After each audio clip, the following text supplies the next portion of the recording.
Right, all right, all right. Settle down, you guys. Thanks for coming in. Thanks for being present, audience. You guys are a huge help. I appreciate you guys. Welcome in to another podcast episode of the Young Dad Podcast. That came out weird, but that's okay. We're rolling with it. Episode, who knows? But first off, wherever you are, wherever you're at, whatever you're doing, if you're running right now and you're listening to the podcast, if you're lifting some kettlebells, if you're sitting on the couch, if you're driving in the car, if you're out camping in the woods, wherever you are, whatever you're doing, a sincere thank you for listening and tuning into this episode of the podcast. Sincere gratitude from myself. Couldn't do this without, well, obviously you listening. I wouldn't do it if no one listened. So actually, I still probably would. I'm vain enough to do that. But before we jump in, before I introduce our guest with us today, I want to invite you all to go down to the description of wherever you're listening: Spotify, Apple, YouTube, Rumble, Pocket Cast, wherever you're getting your podcast, wherever you're listening to this episode today, whatever platform you're on. Please go down to the tippy top of the description and subscribe to the email newsletter that comes out 2 times a week. It's super fun to write. It's super fun to do. One comes out over the weekend to promote the episode that just came out. One comes out during the week to give y'all just a little midweek boost because the weeks are long. The weeks are tough. It's 2024. Weeks are hard wherever you're at. So a little boost is always great. So please go subscribe to the emails newsletter. Without further ado, I have Lucy here with me. Lucy, thanks for coming on. I'm happy to have you. A little bit about you. You run FamilySync Media, correct? I do indeed. And so tell us about that. What is FamilySync Media? What does it do? What does it aim to do? What's I guess not the point, but what's the goal behind it? And then you also host the podcast, Balancing Business and Babies as well. So tell us about you. Tell us about both these platforms. And yeah. Okay, well, thank you for having me. First of all, it's a pleasure to come on your podcast. I started with my business about 4 years ago exactly, actually. I gave birth to my little boy, Jacob, in the first lockdown, in the first week of the very first lockdown. So I think we went into lockdown in the UK on the 28th of March, I think, in 2020. And my little boy was born on the 10th of April. And I was taken into hospital to be induced on the 3rd of April. So very much a very early lockdown baby. And prior to doing that, before going on my maternity leave, I was a dental nurse in the UK. I was a GDC fully qualified dental nurse for 8 years.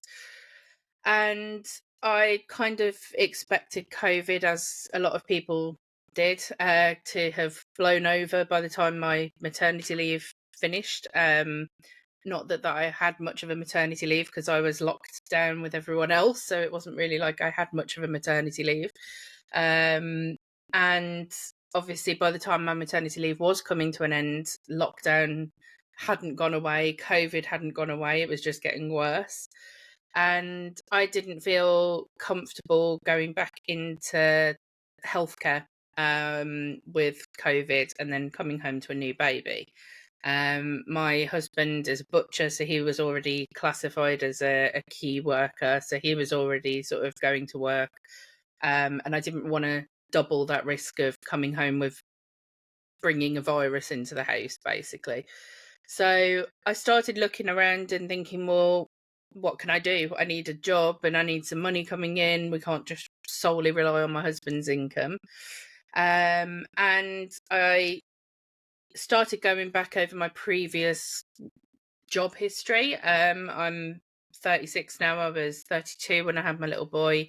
And I sort of had 12, 15 years plus experience of admin, HR, recruitment, before I left to be a dental nurse. So I started drawing on some of that previous experience that I got. and ended up going down this rabbit hole of being a virtual assistant. I didn't realize it was a thing. I didn't realize there were so many people out there doing virtual assistants. And I sort of got sucked into this virtual assistant world, basically. And I started my business. At the time, it was called Howell Virtual, which is my last name and virtual. And I was doing everything basically. So I started off doing sort of general admin for people, anyone that needed me, to do whatever they wanted to do. I did social media, I did admin, I did recruitment, basically anything for anyone. And I was kind of getting a little bit burnt out with it, essentially. I was just really conscious that I just needed an income, and I wasn't really concerned as to my client base and who I was actually helping and working with. Now it's kind of gone past the 4-year mark and coming up to the 4-year mark, and I've kind of settled into my business a little bit more and figured out more in terms of what I want to do and who I want to work for.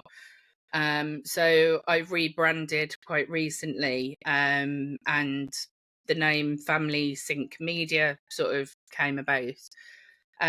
Because I want to work with parents in business or parent-based businesses. So people that are maybe doing baby clothes, for example, or, selling baby products or children's products. Because I think that parents have a different set of requirements in terms of business. There's been so many times when I've been on a Zoom call and my little boy has, jumped onto the Zoom call and just face bombed me on a meeting. Or, I actually was doing a podcast episode last week. It's due to be released next week, where my school called in the middle of the episode to tell me that my little boy was sick and I needed to go and pick him up. And I think parents just have different requirements. If I was doing that with a CEO of a multinational business, they may have seen that as a little bit unprofessional, that my child was on the Zoom call or that the school had called. Parents don't, they get it, they understand because they've had similar issues as well. So that's where FamilySync Media came from. So I sync your family life with your work life, basically. So FamilySync and Media is because I do media-based stuff. I'm a podcast manager and I do social media. So it kind of, the media section kind of came in with that.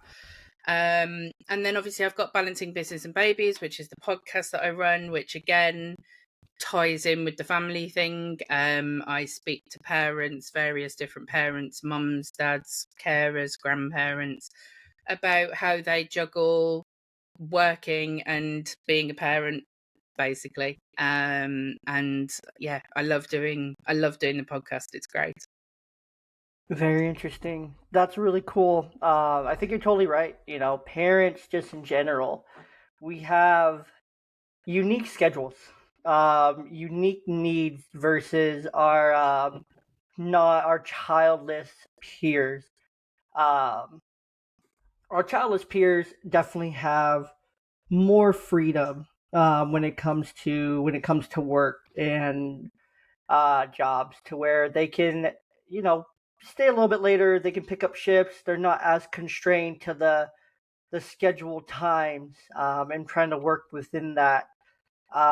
There's not kind of that like idea, or not even idea, like that stress, like, oh man, I hope nothing happens today so I don't have to leave early, or it gets to be in the afternoon and you're like, okay, hopefully nothing happens, or hopefully pickup goes smooth because I got this other thing going on, or hopefully this doesn't fall through. So there's a bunch of moving parts all the time, that need to be met. So there's a constant need in these areas to make this stuff happen.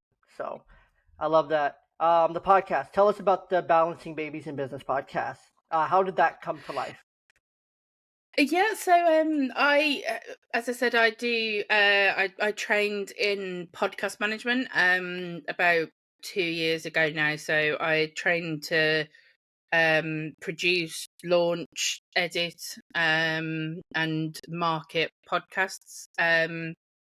And I'd been thinking about having a podcast for a while, but sort of wasn't sure what podcast I wanted to do, and I didn't really want to do sort of a standard business-based podcast. And I thought, well, I work with parents, and I could use it as content as well, basically, for my business. So I wanted to have a podcast that I could use that would run alongside my business, essentially. And that was where balancing business and babies came from. So as I said, I speak to various different parents. I've spoken to grandparents. I've spoken to not just parents either. I had a lovely young lad on there a couple of weeks ago. Devon, he's only 17 in the US, and he runs an anti-bullying program for children. So I've had people like him on that have come on and given advice to parents. It's obviously about bullying and how to prevent it or help your child if they're going through it. And yeah, I've had dads on, I've had mums on, and I love doing it. It's great. It's nice to sometimes just talk. It's a very relaxed podcast, so it's very much as if we were sitting on the sofa talking to each other. And I don't sort of sit there and fire questions. It's just a very free flowing podcast, to see how they kind of juggle their businesses around having children, and we've come up with some really good strategies that some people have given, that work well for them. Others still don't know what they're doing. They're very much like me, they just kind of go with the flow and they just kind of see how it goes with their children. And it's great. I love doing it. It's nice to just have a sounding board sometimes and just talk to other parents, and you kind of realize that actually you're not the only one that's gone through that or going through that. That a lot of parents, we're all going through exactly the same thing. It's just that we're probably just at different stages of it. So it's a nice podcast to be able to kind of see that you're not on your own with it, basically, and that you're not the only one that necessarily is struggling or finding certain things hard. Definitely. I think that's so important because we're not alone, essentially. We can feel alone a lot of the time as parents, where we always Definitely. feel like, man, we're doing something wrong, we're messing up somewhere, we're struggling, we can't get it right, we messed up somewhere along the line. A lot of parents feel like that. We're all walking the same 100%. path. We're just going in different directions, essentially. We're going at different paces. We're going at different directions. Some of us are a little bit off the path, and some of us are on the path. Some of us are walking. Some of us are running. Some of us are jogging. Some of us are crawling, just trying to stay on the path. Period. Kind of thing. And the path is different for everyone, but it's the same path. But it's so important to have that sense of community and to find people with similar stories, because it's so important to hear from someone else to help you not feel alone, because it's very easy to feel alone, and it's very easy to feel down and like you're the only one fighting certain battles. But then knowing and hearing it on a podcast can be like, oh wow, that person's fighting the same fight I'm fighting right now. They fought it. This is how they do it. This is kind of the blueprint they went through. Maybe that'll help me. So being able to give that story back, and that blueprint back, is something really powerful and important to myself to do, to make sure that it goes out to the next person, so that they can hear it. Because you never know whose lap the podcast is going to fall into. You never know who's going to be the next person to pick it up and listen to that one episode, where whose timeline is going to come across. It's not a coincidence when those things happen. I've had people where it's hit and it's come out, and I get random messages. I've had messages from people in the UK. I've had people in the Baltics. I've had people in Australia. I've had people in parts of Asia. I've had people in the U.S., of course, North America, South America, Canada. People from all over the world just randomly reach out. And it's really cool when those people reach out because it's amazing to know that it's reaching people, random people. And a lot of the times, some people say, "Oh, I didn't think this would be any good. I didn't know if I'd be interested in it. I didn't know if it would land for me." But then I started listening, and then I just kind of got lost 2, 3, 4, 6 episodes in. I'll go and check my numbers. I'm like, yeah, you weren't lying. I see those 6 episodes you listened to, because analytics. But it's really cool to see how it all happens, and to see the impact that it can make. But I wanted to talk here. Your journey to becoming a parent was a little difficult. It was a little difficult. Yeah. You and your partner suffered with infertility, correct? Yeah, well, For me. Oh yeah, okay. Yeah, I did. So go ahead and take us through that, because it's something that a lot of people suffer with, and I think it's important to continue bringing awareness to this topic. Yeah, of course. So yeah, I was diagnosed, I think, when I was about 18, 17, 18, with polycystic ovary syndrome, PCOS. And I was told that I'd got quite a few cysts on my ovaries, and obviously I was 17, 18 at the time. I wasn't really looking to get pregnant at that age anyway. But you know, I did go and have some tests done just to see whether it was going to be a factor sort of when I was looking to have a child.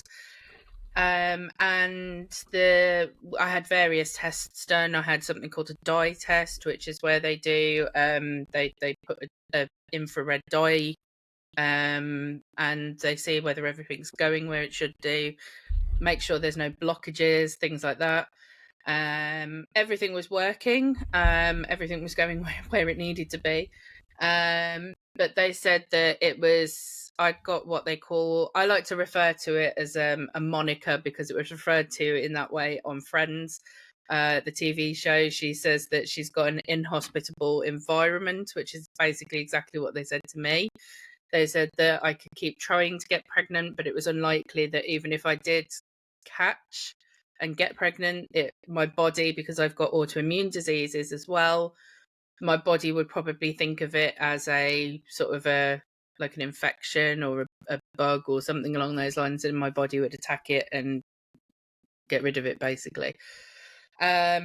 So yeah, that was really hard to hear. Not great. So if I understand correctly, I, for 10, and I don't mean 11 to cut you off, years, never had you a have both an scare. I never got autoimmune. pregnant.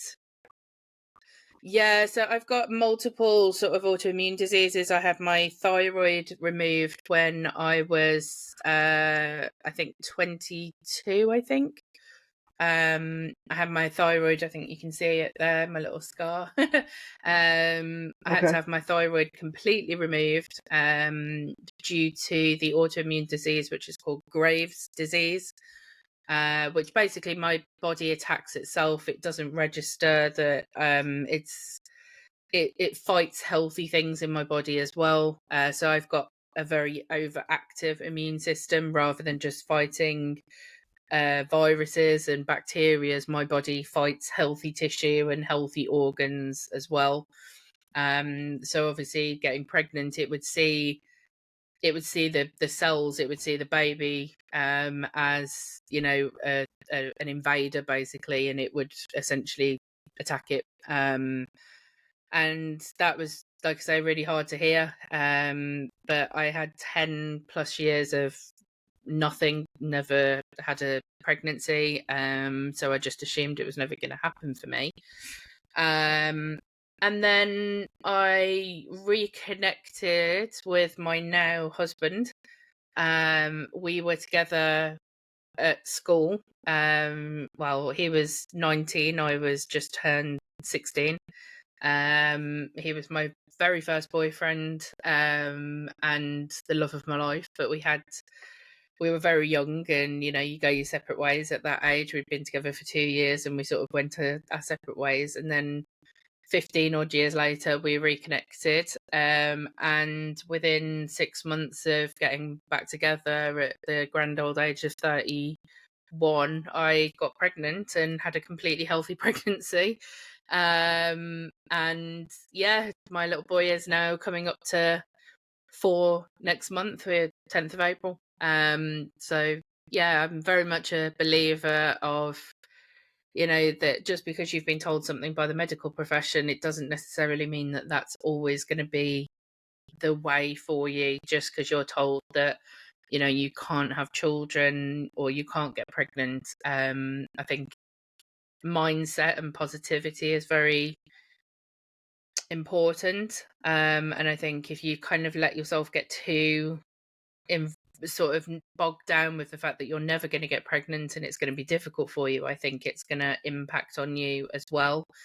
So I sort of always kind of had that hope that I would. And as soon as I sort of put it to the back of my mind, I got pregnant. But I'm a big believer as well in that things happen for a reason as well. And I say to my husband now that I wasn't supposed to have children with anyone else. I was supposed to have children with you. That's how it was, and that's how it is. So yeah, I've now got a very healthy little 4-year-old. So yeah.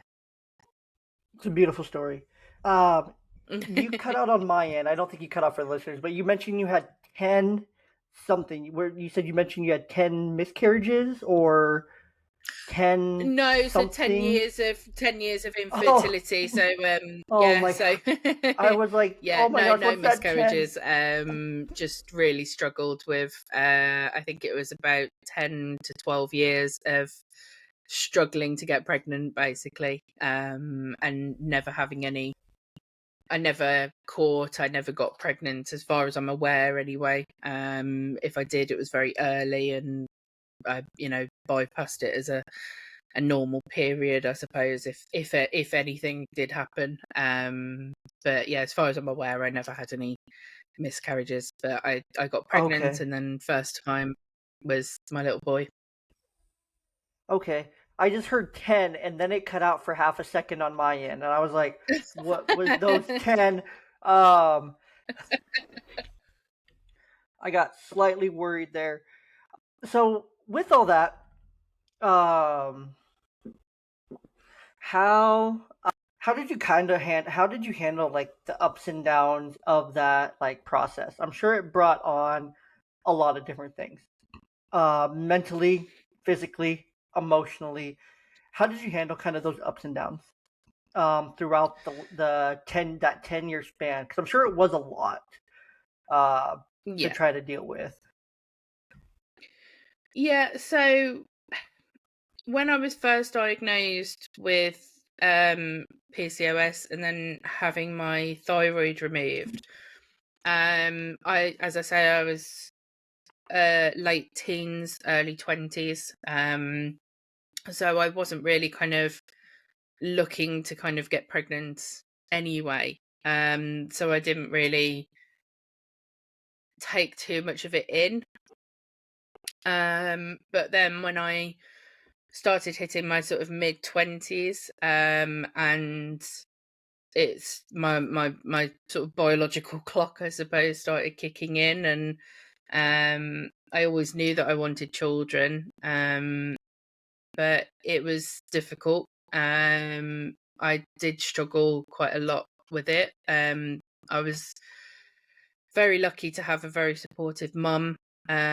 She was amazing, and I numerous times have had various times where I've gone crying to her and saying that I'm never going to be able to have a child, and it's really difficult. And eventually I looked into maybe sort of fostering at one point, but then realized that I probably wouldn't be able to foster as much as I would like to. I just think that fostering for me wouldn't have been really enough. And I think I would have found it quite difficult because at the end of the day, you have to give the children back. So they're only kind of temporarily with you. And I would have found that a little bit hard, I think, to, especially if I'd have bonded with them particularly, I wouldn't really feel comfortable sort of handing them back when they were ready to go back into either being adopted or back into the foster system. So I ruled out fostering, and then obviously the next sort of step for me was adoption, and I looked into adoption. I don't know what the process is like over your side, but over in the UK, it is an absolute nightmare to go through the adoption system. I've heard absolute horror stories from people that have gone through the adoption system to the point where it's actually forced them to stop doing it because it's such an invasive process where you've got people digging into every single tiny aspect of your life, and it's quite a invasive process basically, and I just sort of wasn't really ready for that at the time, so I kind of put adoption on the back burner. So then the next option was IVF. And again, over here, I don't know what the process is like over there, but in the UK, you're entitled to one go on the NHS for IVF, essentially. And if that doesn't take, if you don't have a successful pregnancy from that one IVF go, then I think it's about £10,000 a hit on IVF, and I just don't have that money. And I thought, if I have my one go and it doesn't work, I'm gonna have got to that point of no return with it, because I'm not gonna want to not carry on with it, but I don't have the money to carry on with it. So I thought, I think it's just better that I just don't have my go on the free one, because if it doesn't succeed and I don't get pregnant from it, I can't afford to continue it anyway. So I think I just had to kind of realize that it wasn't really going to happen.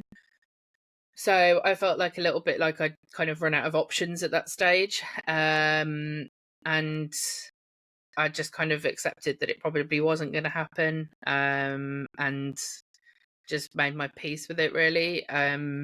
It was difficult, but yeah, I've had very, very difficult times. I've gone down the road of finding it really difficult, and I don't drink anymore. I haven't drunk for 6-7 years now.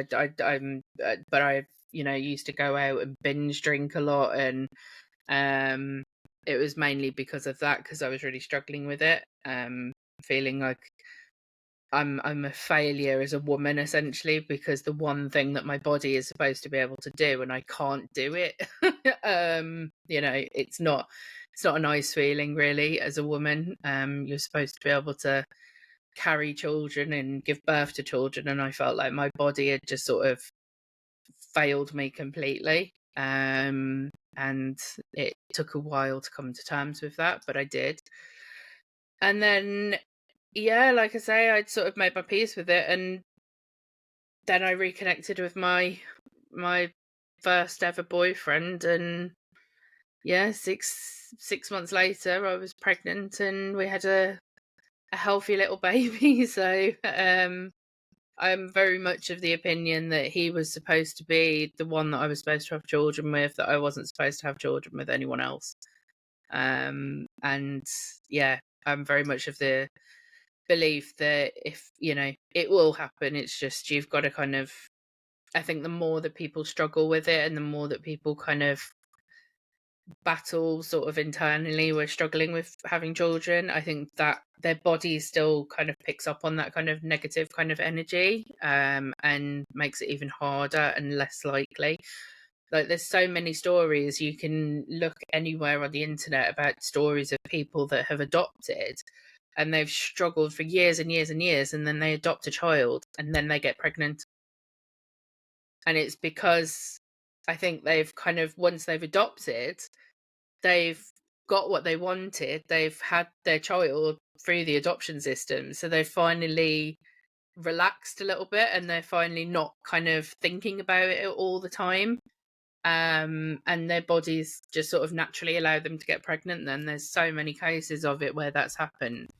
So I think, yeah, it's really important to just kind of find your inner peace with it, essentially. And yeah, it'll happen. I think I the more agree with pressure we put that. on ourselves, the less likely it is to happen. I agree with that. A really good friend of mine once told me that your life is kind of like a pegboard, right? And each each hole has a peg in it, and it's blocking something essentially. And this can be true for relationships. How many times have you heard like a relationship ended? Person was looking, and then couldn't find anything, and then all of a sudden they just said, "Screw it, I'm done," and then boom, love of their life shows up. Yeah. Kind of thing. It's because essentially with this big pegboard, we take that peg, we grab it, and we rip it out, thinking nothing's going to come out. Instead, we get hit with a jet of water in the face when we undo that peg, because there's something ready to flow out of that peg if we're ready to let it go. If we're ready to let it in, it will overflow us, and I truly believe that as well.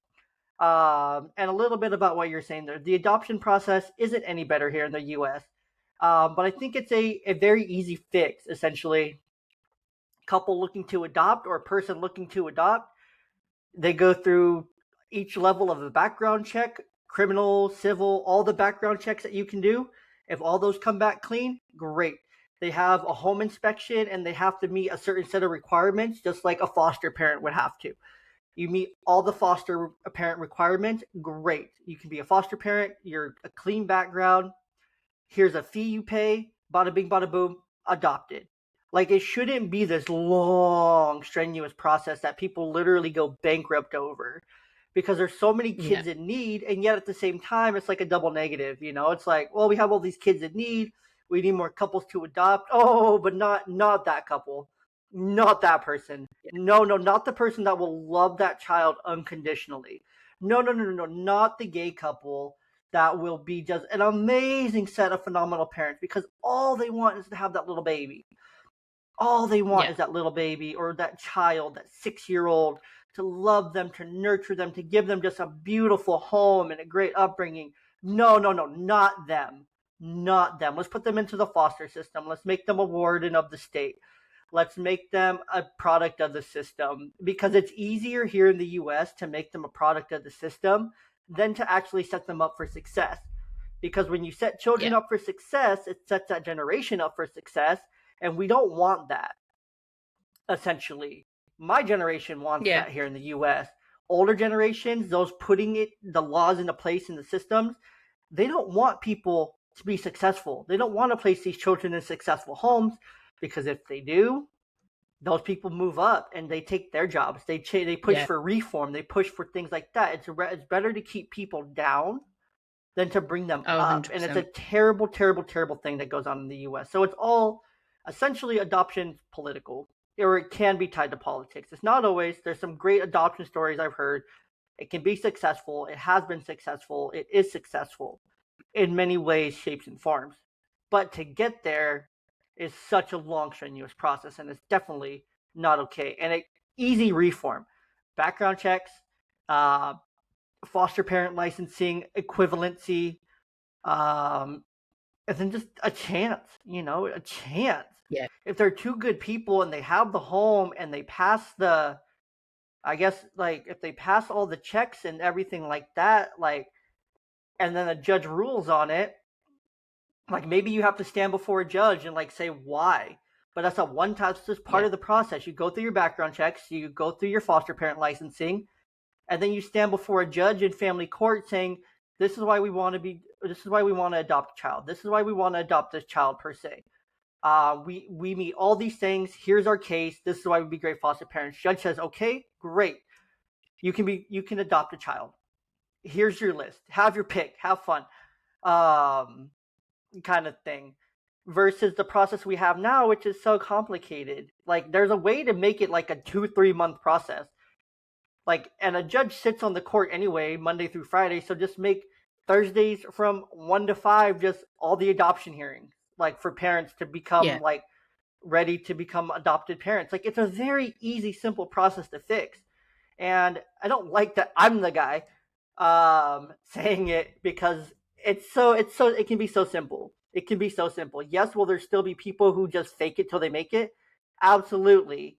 Do people find it more profitable to be foster parents? Yes, because you get paid to be a foster parent. It's absolutely more profitable to be a shitty foster parent than it is to actually adopt and love a child unconditionally and not reap the benefits of it. There's more shitty people like that than there should be. But there's way more good people. There's way more gay couples or single women or single men who are just good, genuine people that just want to raise a child and give a child a life that they deserve, versus someone that's going to be shitty and do something awful to that child. Yes, those people exist. Unfortunately, they'll always exist.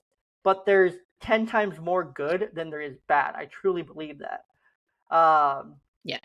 And with your IVF process, being able to get it for free, in my head, I kind of chuckled at that because we don't have universal health care here in the United States.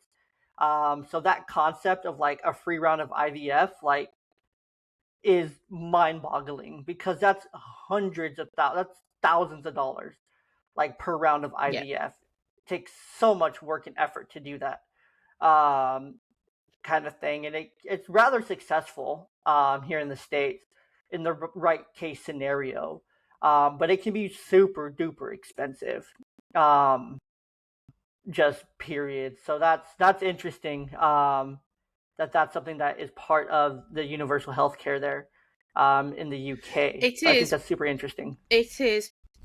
There's still quite a few hoops you have to jump through to get it. So when me and my husband sort of got back together, we were talking about it one day, and I'd sort of said to him, I wanted children, and is that something that we could maybe look at? And I went back to the hospital to try and push again for my IVF, and I thought I'll try the IVF route this time, now that I'm back with my partner and my husband. And my partner has got 2 children from a previous relationship. So my husband, has got 2 children from a previous relationship. And I was told then I wasn't eligible for the IVF on the free round of IVF because my husband has got 2 children from a previous relationship. So I don't understand the logic of that, because yes, okay, he's got them, I haven't. I'm the one that's requesting I'm the one that's requesting the IVF. I'm the one that's going to be going through the IVF. I'm the one that's infertile. I'm the one that's struggling. I'm the one without children. Why am I being punished because he's got children from a previous relationship? That's not his fault, and it's not my fault either. And I don't understand the logic of that at all. But they said that, because my husband has got previous children, we weren't entitled to the free go on the IVF section either. So if we did want to go down the IVF route, it would need to be paid and funded for by us, which wasn't going to happen. That's ridiculous. That's but crazy. You can go as a single parent. You can go as a single person and have a free go on the IVF. You can go, if you're I think if you're in a same-sex relationship, you can go as well, and it doesn't count. But if you're in a heterosexual relationship and your partner has got children from a previous relationship, you're automatically disqualified from IVF. So if you guys would have just been divorced on paper for any duration of time, and you would have been classified as single, then they would have given it to you, basically. I could have had it. Yeah. And I actually said that to the doctor. I said, so if we split up, in theory, I could have my free go on the IVF. And he said, yeah. I said, but because we're together, I can't. And he went, yeah. It's so weird. And I said, that's an absolute joke. I said, I don't know 100%. what the logic of that is at all. And I could understand it if say my husband, who is the one with the children, had suddenly, I don't know, maybe he'd had an accident or something in his body had, malfunctioned like mine has, and he'd suddenly become sick. And then he was the one that was unable to have children and something had happened from his side.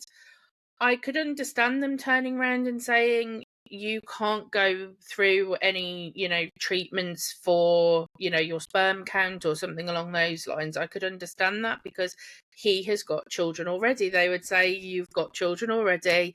We know it's difficult, but we can't give you a freebie because you've already got children.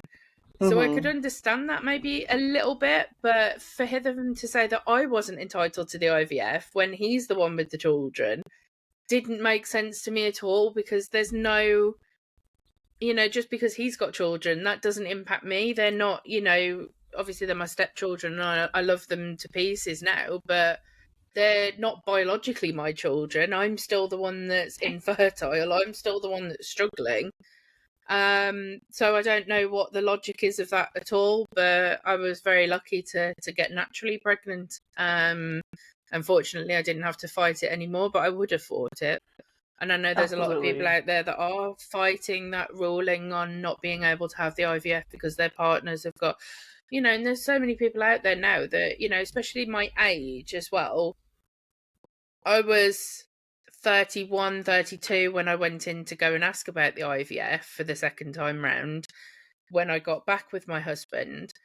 How many 32-year-olds do you know that get into a relationship with someone where they haven't got children? The older you get, the more likely it is that you're going to meet someone that has already got children because you're older. They've probably had relationships before.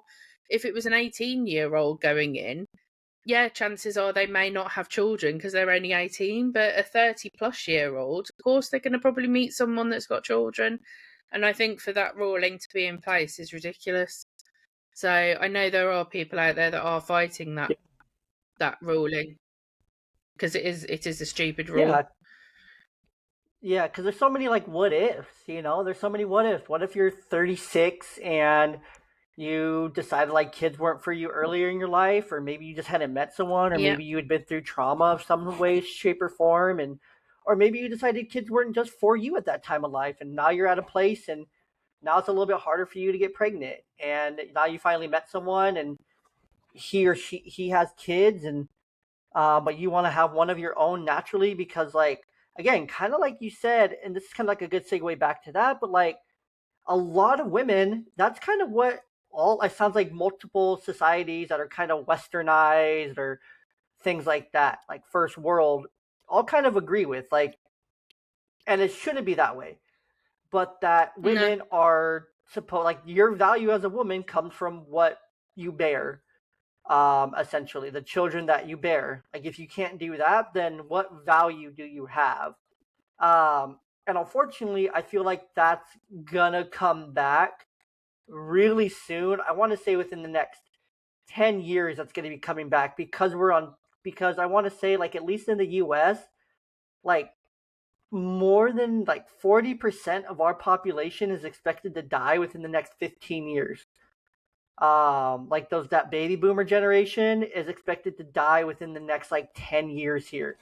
To where like more than 40% of our population is like older adults. And that's going to be crazy, first and foremost, but we haven't resupplemented the population at all. And so we're essentially in a population decline. Elon Musk talks about it, how we're in some serious population trouble here in the next 15 to 20 years within the next generation, if people don't start having kids. And then essentially, like, people aren't having kids because, well, they don't want to, they can't afford it. They're afraid to Yeah. have kids. They haven't met the right person. Culture hasn't provided a place that pushes a positive narrative of families. Culture in the U.S. pushes single mothers. Women who know that they're going to be taught, like, oh, you're going to end up being single. Women don't want to have kids if they know they're just going to be single moms. No. Women don't want to do that. Men don't want to do that because it's like, well, I'd rather just, go and sleep around. I'd rather just go and have some fun. Women can get on all sorts of birth control. Men, we can wrap it up and we can do all these things. It's there's no like pressure to do it. It's the pressure is to go and have as much sex as you can, essentially. Go in, have multiple partners, sleep around, have some fun, sleep around, meet someone, sleep with them that night, ghost them, don't call them again, kind of thing.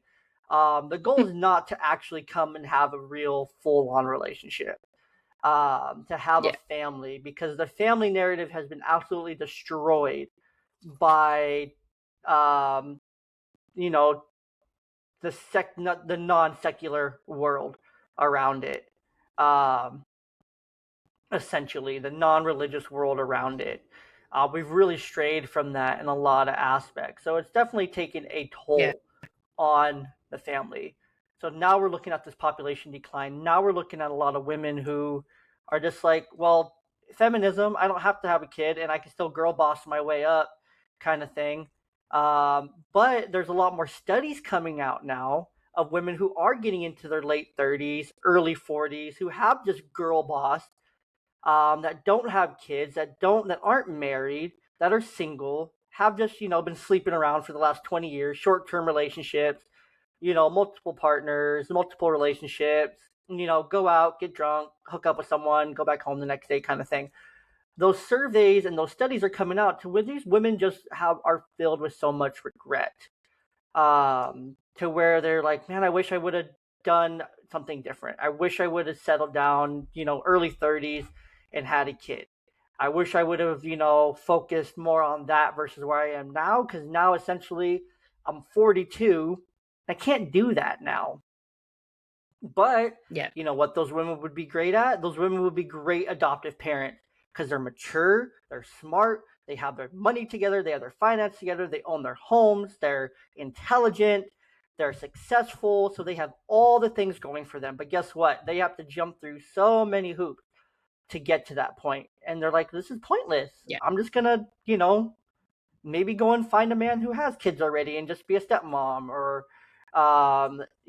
just go live this way, or I'm just going to continue living the way I'm living. And, as long as my shit works, I'm going to keep being out there, kind of thing.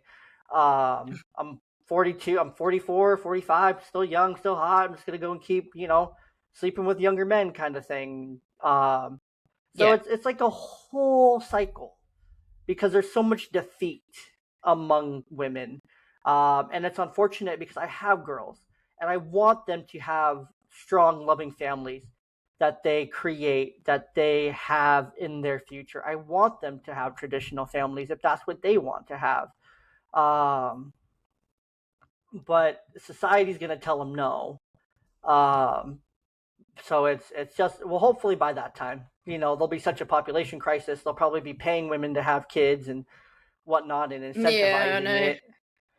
I think they've already suggested that in the UK. I think they've suggested it in the That's UK. already a thing. I think they've suggested it in China. I think in China they're even looking at reversing their laws. One child.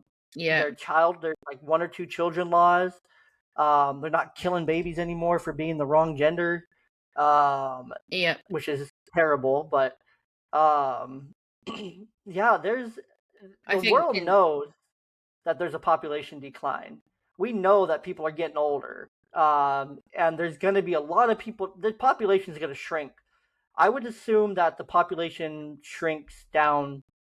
I mean, it's 8 billion right now. I bet we get down into the 6s in the next 15 years if things don't change. But so many of the wrong people have kids for so many of the wrong reasons, where it's like these people are having kids because they know that they can. These women are having kids because, like, oh, I know I can go and be a single mom and get, all this government assistance, and they'll pay my bills and do all these things, and I'll just get child support and F him and he'll never see his kid and all these things. It's such a terrible, terrible process and ideology.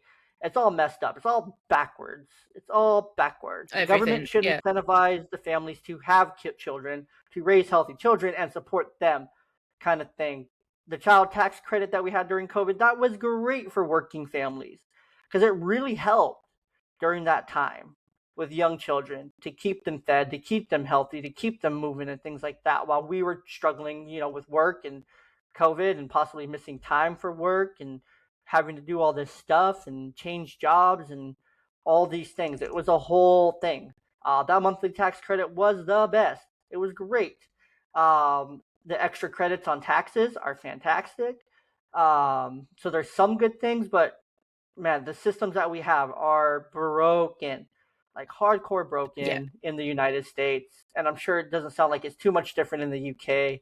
Um, Yeah. so maybe you're right. Maybe I'm not No. missing much by not visiting over there, going over there, like we were talking about pre-show. But yeah, that's kind of my rant in all that. There's so much there, and it's just so unfortunate. It's hard to see because I'm just an average person. We're just average people, and we see it. Our peers see it. People in our sphere of parent podcasters see it. No matter where we're at, we see these problems because we live through these problems every single day. Parents, we live through these problems every single day. It sucks because we're just the little guys. But guess what? If we come together and we band together, there's power in numbers, there's strength in numbers, Yeah. and enough of us come together, positive change can really happen. So, Yeah.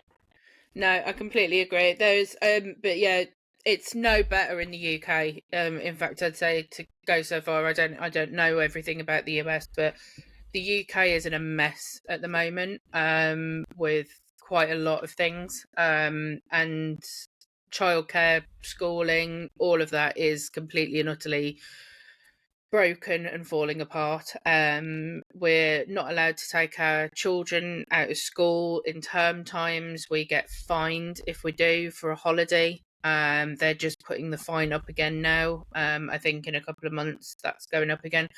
So it's at the moment what? currently, if you take your child out of school for a holiday for more than 4 days, both parents get fined £60. That's going to be rising to £80 per parent. So to take one child out of school for 4 days, you get fined £160.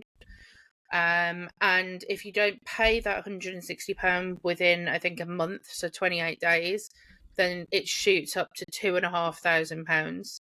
And if you don't pay that, then you can be criminally prosecuted. So you could end up going to jail for taking your own child out of school to go on a holiday. So that's one thing. Then you've got That's ridiculous. yeah, it's disgusting. So we've got Oh like my a huge gosh. amount of parents now that are opting for home education, and taking Of their course. children out of the school system and Good. home educating them. It's something I've thought about with my little boy. I'm looking into it for my son. I know there's a lot of parents out there that are doing it as well. But yeah, the child tax, like if for parents that are no longer together, that is in an utter shit show. That's ridiculous. The way that they sort of tend to penalise fathers, and generally tend to favour the mother. It doesn't really necessarily always work that way. But yeah, they don't sort of take into account, both sides of the parenting story, a lot of it. And it's ridiculous. It's very one-sided a lot of the time. So yeah, there's a lot of stuff going on in the UK at the moment, and it's a nightmare, especially for parents, and it's working parents especially. If Of you course. don't work in the UK, So if you don't work at all and have children, you're given 30 hours free childcare. Why you would need 30 hours free childcare when you don't work and can stay at home with your children, I don't know. But if you work, you're only given 15 hours free childcare. So then you have to pay the extra 15 hours so that you can get a full-time job. What the? So if Wait, you've got a what? full-time, yeah. That's so. Oh It my makes no god. sense, does it? Yeah, No, it because makes and absolutely no sense. it's always the working people who, even here in the U.S., and then we could go on Always. and on about this Yeah. topic. It's always the working class, Yeah. working people, the working parents who are always getting the shit end of the stick. Dads, Yeah. especially 100%. normally here in the United States, especially on the West Coast where I am, Washington, Oregon, California, very much the mothers are favored in most cases, and it's pretty terrible. And because not Yeah. all mothers are good mothers who just automatically get custody No, of they're their not. children. I'm sorry, but that's just a No, fact. I agree. Children need their dads just as much as they need their moms to be successful, well-rounded human beings. Um, or they're going to turn out a certain way. They're not going to be great. They're not going to be where they could be. Unless the dad's abusive, and of course, those factors come into play. But if the dad is healthy and able to be involved, there's absolutely no reason that the dad shouldn't have equal custody of that child. Just so that the mom can get No. child Yeah. support, just so that the mom can get all the different government programs and things like that. No, go and Yeah. work and take care of your kid and figure it out half the time. But it's always the working parent, to go back to that gets the shit end of the stick. That always Yeah. gets the downside of everything when it comes to government assistance, government programs, insurance. Like, I have a person I volunteer with at church. It's only her husband that works, but he's a I want to say I think he's like an anesthesiologist or something. So he makes like good money. But it's only a single Yeah. income household for, like, I want to say 2 or 3 kids. Maybe it's not an anesthesiologist because that doesn't sound right. But it's something in the medical field where he makes a good, a livable wage for himself and his family.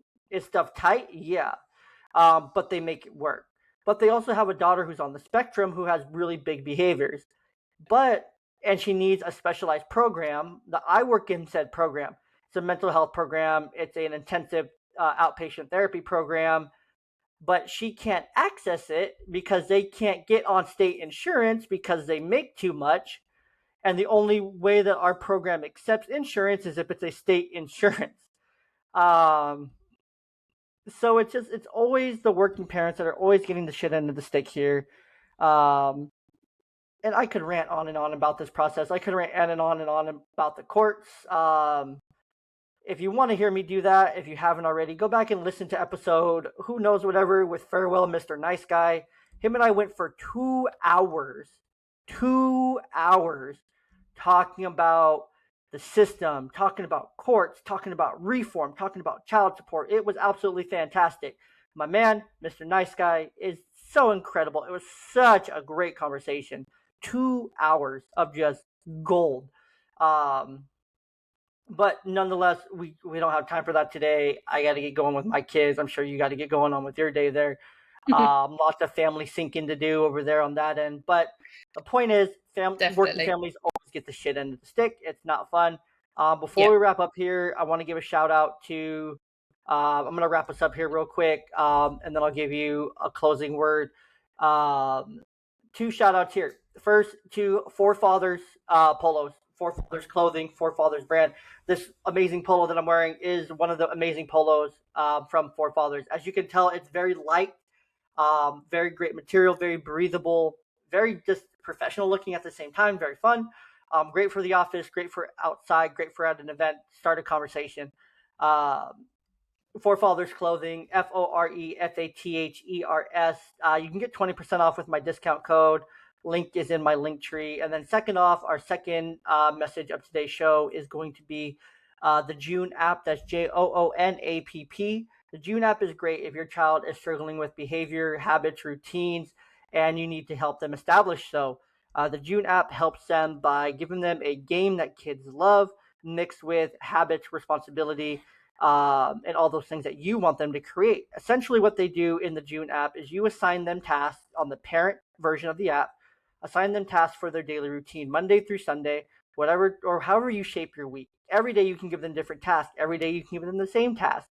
Weekends you can give them specialized tasks because you know they're going to have more time for chores and whatnot.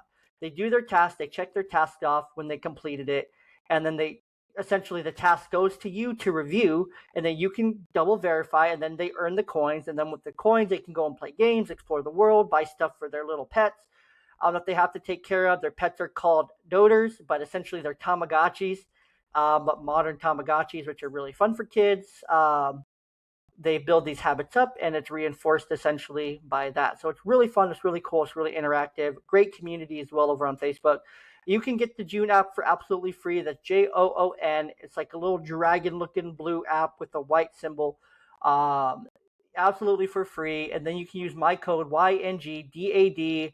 I want to say it's for either 20 or 25% off the annual subscription rate. So it's a great deal that you can get there.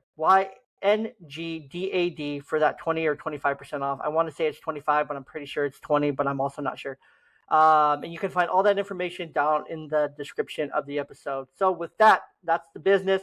Lucy, go ahead and give us a closing word. Tell the people where they can find more of you, where they can follow you, and keep up with all the things that you're doing.